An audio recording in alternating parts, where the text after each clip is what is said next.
ఏ మంత్రి అయినా ఏదైనా కూడా కొన్ని రూల్స్ ఉంటాయండి. పెద్ద నాయకుడు వచ్చినప్పుడు కంపల్సరీ గవర్నమెంట్ ప్రొవైడ్ చేయాల్సిన బాధ్యత అది. గవర్నమెంట్ చెప్పినా చెప్పకపోయినా అక్కడ ఉన్నటువంటి ఎస్పీకి కొన్ని రైట్స్ ఉంటాయండి. జగన్ అంటే ఒక ప్రతిపక్షమైన నాయకుడు. ఇవాళ ఒకసారి ముఖ్యమంత్రి ఈ పదవి చేసిండు. ఇలా ఎవరు సపోర్ట్ లేకుండా ఏకదాటిగా ఆంధ్రప్రదేశ్లో పార్టీని రన్ చేయడం అంటే ఆశామాషి వ్యవహారం కాదు. అలాంటి పార్టీ పెట్టి ఇలా అధికారము 5 సంవత్సరాలు ఉన్న తర్వాత కూడా ప్రతిపక్ష నాయకుని హోదాలో ఇలా ప్రజా సమస్యలపైన వెళ్తుందంటే కంపల్సరీ అట్లా మన ప్రజాస్వామ్య దేశంలో అట్లా ఆంక్షలు పెట్టడం సరికాదు. ఎందుకంటే ప్రతిపక్ష నాయకులు వెళ్తేనే కదా అక్కడ ప్రజా సమస్యలు కానీ గవర్నమెంట్ దృష్టికి వెళ్ళేది, ప్రజా సమస్యలు పరిష్కారం అయ్యేది.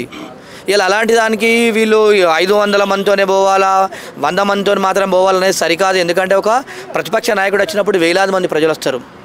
ఇలా సమస్య కోసం వస్తారు, అదేవిధంగా జగన్ గారిని చూడడానికి వస్తారు. ఆ విషయంలో ఏంటంటే పోలీస్ యంత్రాంగం మీరు సెక్యూరిటీని పెంచాలి. మీరు లాండ్ ఆర్డర్ ఇష్యూ కాకుండా మీరు చూసుకోవాల్సిన బాధ్యత గవర్నమెంట్ది. ఇలా గవర్నమెంట్ తప్పుదాలు పెట్టుకొని జగన్ గారిని అనడం సరికాదని చెప్పి తెలియదు. ఎందుకంటే ఇక్కడ ఏదేమైనప్పటికీ కూడా ప్రతిపక్ష నాయకుడు బరాబర్ ఎక్కడ సమస్య ఉంటే అక్కడికి వెళ్ళి మాట్లాడతారు. సమస్యను పరిష్కారం చేయాలంటే ఎవరు చేస్తారండి? ఇప్పుడు అక్కడ రైతులు అక్కడ బాధపడుతుంటే వాళ్ళు లాస్ అయ్యారు. రైతుల వాళ్ళ కుటుంబాలను ఆదుకోవాల్సింది ఎవరండి? గవర్నమెంట్ ఆదుకున్నప్పుడు ఏం చేస్తారంటే ప్రతిపక్షం వాళ్ళు కొట్లాడితేనే కదా అక్కడ సమస్య పరిష్కారం అయ్యేది. సో మాజీ ముఖ్యమంత్రి వైఎస్ జగన్మోహన్ రెడ్డి గారు Z+ కేటగిరీ ఉన్నా కూడా ఒక రోప్ పార్టీ కూడా అరేంజ్ చేయలేకపోయారు. 100% అండి. మనం చూస్తాం కదా. ఎందుకంటే ఇప్పుడు అధికారం పోయిన తర్వాత ఎవరు అధికారంలో ఉంటే పోలీస్ కానీ అందరు గవర్నమెంట్కే సపోర్ట్ చేస్తారు. కానీ ఏదేమైనప్పటికీ కూడా అలాంటి పెద్ద నాయకుడు వెళ్తున్నప్పుడు సెక్యూరిటీని ప్రొవైడ్ చేయాలి. ఇప్పుడు మనం ఒక చిన్న ఎగ్జాంపుల్ చూసుకుందామండి. చంద్రబాబు నాయుడు గారు అధికారంలో ఉన్నా లేకున్నా కూడా ఇలా హైదరాబాద్ ప్రాంతం, తెలంగాణ ప్రాంతంలో అట్లాంటిది కొన్ని వందల మంది, వేల మంది పోలీసులు అక్కడ సెక్యూరిటీ పెడతారు. మీరు ఎప్పుడైనా చూడండి, పెద్దమ్మ గుడి దగ్గర నుంచి, వాళ్ళ ఇంటి దగ్గర నుంచి, జూబ్లీ నుంచి పెట్టేటప్పుడు మరి అలాంటి అతనికి సెక్యూరిటీ పెట్టినప్పుడు ఇలాంటి ప్రతిపక్ష నాయకుడు ఈయన కూడా కదా, ఈయన కూడా సేమ్ అదే సెక్యూరిటీ ఇవ్వాల్సిన బాధ్యత గవర్నమెంట్ కదా.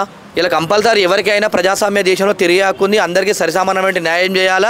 ఏదైనా పోలీస్ యంత్రాంగం కూడా మీరు కంపల్సరీ సెక్యూరిటీని పెట్టండి. ముందు అక్కడ అబ్జర్వేషన్ చేయండి, అక్కడ ఎంతమంది క్రౌడ్ వస్తుందని చెప్పేసి ముందుగానే మీరు ఇంటెలిజెన్స్ రిపోర్ట్, ఇంటెలిజెన్స్ పోలీసులారా మీకు అన్ని విషయాలు తెలుసు. జగన్ గారు వస్తుందంటే లక్షలాది మంది వస్తారండి.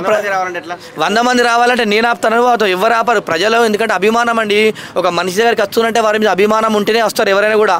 ఇలా అభిమాన నాయకుడు కాబట్టి ఇలా పార్టీ కార్యకర్తలే లక్షలాది మంది, వేలాది మంది ఉంటారు.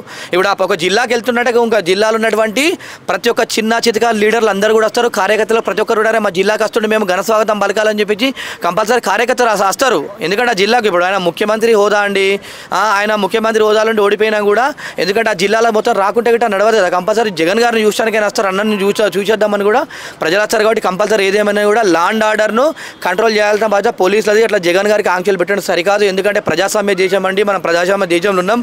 ప్రజాస్వామ్య దేశంలో ఉన్నప్పుడు సెక్యూరిటీ కల్పించి ఇలా మేము ఇంత సెక్యూరిటీ కల్పించినా మీకు ఎలాంటి ఇబ్బంది కాకుండా అని చెప్పేసి మీరు చేస్తే మీకు పోలీస్కే మంచి పేరు వస్తుంది. ఎలాంటి ఇన్సిడెంట్ కాకుండా ఇలా అదే పట్టుకొని పోలీసులు అనకుండా, ఇలా గవర్నమెంట్ అనకుండా, ఇలా ప్రతిపక్ష నాయకుడు ఏవాటి చనిపోయింది, ప్రతిపక్ష నాయకుడు ఏవాటి ఇట్లా అయింది అనేది అది సరికాదని చెప్పి నేను తెలియజేస్తున్నాను. ఎందుకు మైనస్ అవుతుంది? ఆయన చంపిండా అండి? ప్రజల కోసం మాట్లాడడానికి వెళ్తుండండి, ప్రజా సమస్యల కోసం వెళ్తుండు. ప్రజలకు సమస్య అక్కడ ఉంది కాబట్టి అక్కడికి వెళ్ళిండు. ఇప్పుడు సమస్య అక్కడ లేకుండా ఆయన ఎందుకు వెళ్తాడు? సమస్య ఉంది కాబట్టి ఆయనకు ప్రజల పక్షాన కొట్లాడే నాయకుడు ఆయన కాబట్టి కంపల్సరీ వెళ్ళిండు. ఆయన వెళ్ళాలా. జగన్ గారు మీరు ఎక్కడ ప్రజా సమస్యలు ఉన్నా, ప్రజలకు ఎలాంటి ఇబ్బంది అయినా కూడా మీరు ప్రతిపక్ష నాయకుడు కాబట్టి ప్రజల పక్షాన మాట్లాడటం మీరు కాబట్టి కంపల్సరీ మీరు వెళ్ళాలని చెప్పేసి నేను తెలియజేస్తున్నా. కంపల్సరీ అధికార పార్టీ ఏదున్నా పోలీస్ ప్రొటెక్షన్ అనేది ఇంపార్టెంట్ అండి. పెద్ద నాయకులకు కంపల్సరీ ఇంపార్టెంట్. ఇలా ఏమైనా కూడా ప్రతిపక్ష నాయకుడు వస్తే మందిని పోలీసులు పెట్టకపోవడం అంటే పోలీసులు పెట్టకుంటే ప్రజలకు ఇబ్బంది అవుతుంది. అక్కడ కంపల్సరీ పోలీసులు అంటే అనాలి కదండి. పనిచేసేవాళ్ళు ఎవరండి? పోలీసులు కదా. ఏదైనా కూడా అధికార పార్టీలు చేసినా కొన్ని ఏ మంత్రి అయినా ఏదైనా కూడా కొన్ని రూల్స్ ఉంటాయండి. పెద్ద నాయకుడు వచ్చినప్పుడు కంపల్సరీ గవర్నమెంట్ ప్రొవైడ్ చేయాల్సిన బాధ్యత అది. గవర్నమెంట్ చెప్పినా చెప్పకపోయినా అక్కడ ఉన్నటువంటి ఎస్పీకి కొన్ని రైట్స్ ఉంటాయండి.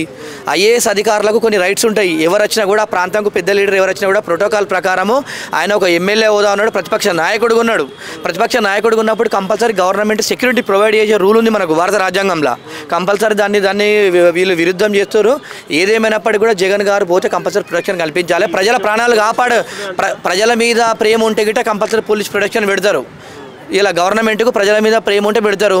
ప్రజలు ఎక్కడికైనా గాలికన్నా పోనంటే గిట్ట ఇబ్బందులు అయ్యే పరిస్థితి ఉంటుంది.